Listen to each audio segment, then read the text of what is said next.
Good day everyone, my name is Crown Quisido and today I'm going to discuss my given topic, which is the additional safety measures.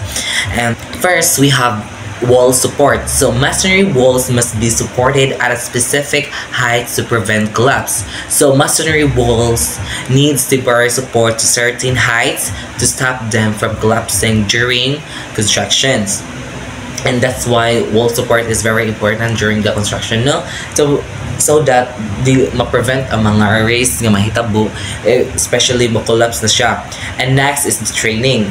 Workers should receive training to identify, evaluate, and control job site hazard, protecting against injuries to the skin and eyes as well as the toxic inhalation.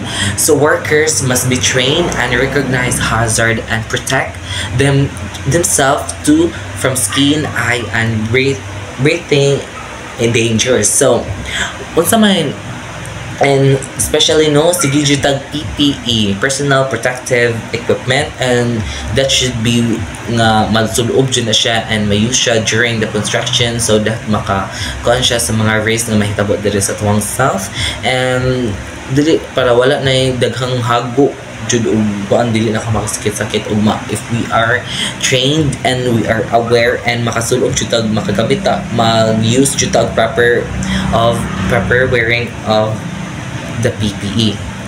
And next is the equipment safety. So proper operation and maintenance of equipments are essential to prevent accident. Mixers with loading skips of 1 cubic yard or more must have a mechanical means of clearing the skip. Trowel machines must have automatic control switches that activate when hands are removed. So machine must be used and maintained properly. Large mixers, no, nam jud mga dagko kanang especially kanang truck na jud siya nga na mixer dira kita na jud ana, and mechanical unloading and trowel machine must be shut off automatically when hands are removed. Okay, unsa may effect ana if ang mga switches or nag-on, especially wali na itaw, di ba? Naam jay bakaan, especially dili na organize ang mga workplace and daghan jud kay mga race mahitabo na. And also dito kita ko sa mga salida katong ay nalibot ka sa kuan basta especially nga wala to na off ang kuan, wala na off ang machine, tas kuan sila atong time mga kanang nag lunch break, o di ba?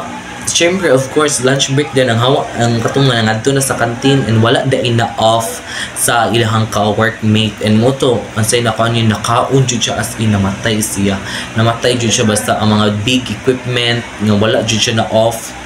Samot na lang nga na mukaon jud siya tao and dili ta kapod-kuanan na and dili kayan. So para malikayan lang jud to, and before mulakaw bisag mawa lang sa kanang dili lingon sa kanang mabuyan na nato, i-off lang jud nato siya for our safety na lang pud sa sa to mga workmate. And next is concrete buckets. So concrete buckets must have safety latches to prevent accidental dumping, and employees are not allowed under the bucket if it's moving. So concrete bucket must have a safety latches to prevent accident dumping. No one should stand under a moving bucket. So ang kanang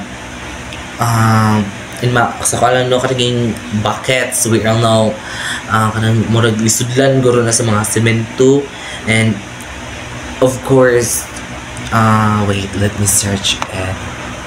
Dara siya, and muna ang latches mo siya og lock og sa kuan pa sa mga doors pa siya mo siya og lock, no, and dapat lang jud naa na siya kay mag-use manggod ta og mga PC. We cannot assure nga kuan jud siya kanang durable jud kay siya especially ang concrete raman jud ang nabugat jud kay na siya, especially na mix na jud siya kinaam gyud siya cement, and to prevent that when para naa gyud siya kanang saka na siya sa kanang padupabitan mga third floor nga na kaon na siya dito na magkanana magdara na siya sa akong pagsabot, And according to my research, and just correct me if you can see this video.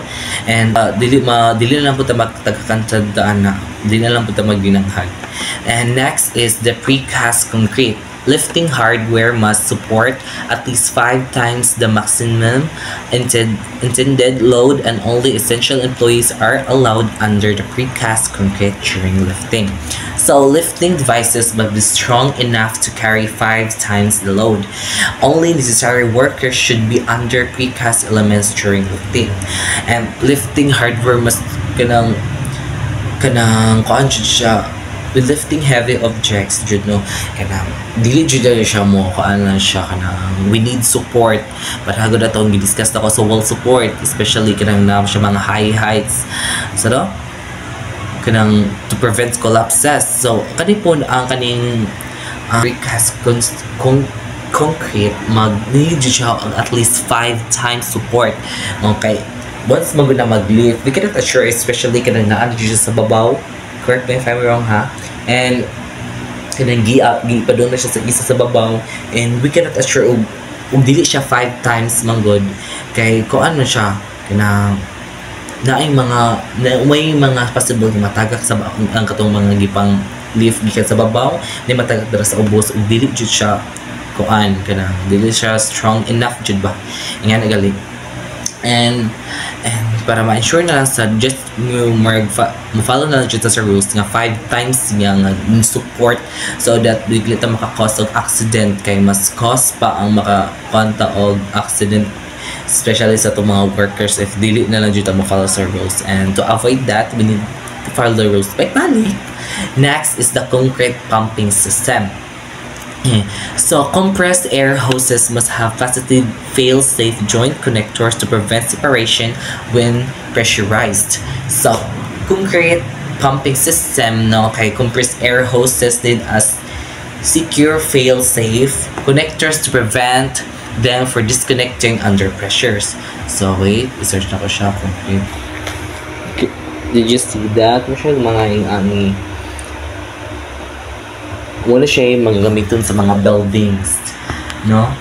Wala siya gamiton sa mga buildings kay kuan man na siya kanang dili pud lalim pud sa mga construction workers, kay gikan sa ubos, gikan mo asa na pud sa babaw nga na ba jud mga handon, especially sa mga balay di makita na to nga first floor or second floor mangingana, and manumano ra pud sila uban na kay sa kanang ihigot-higot nila, and mao to siya. And next one is conclusion of this. Actually, dali ra jud siya, masabtan ra jud ni ako ang report.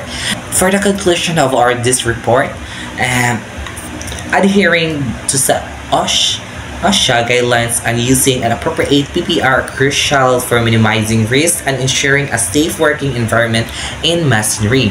So, alaw to safety, raman jud siya ka more awareness than professional sa mga about the report, additional safety measures.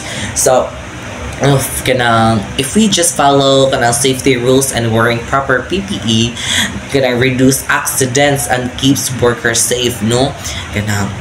As easy as that. Kita mga Pinoy kay as long bahala din na siya comfortable, at least we are safe in the workplace.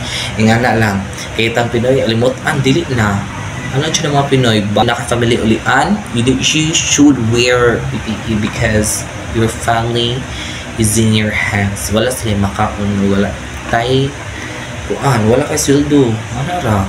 And that's all for my report. Thank you so much.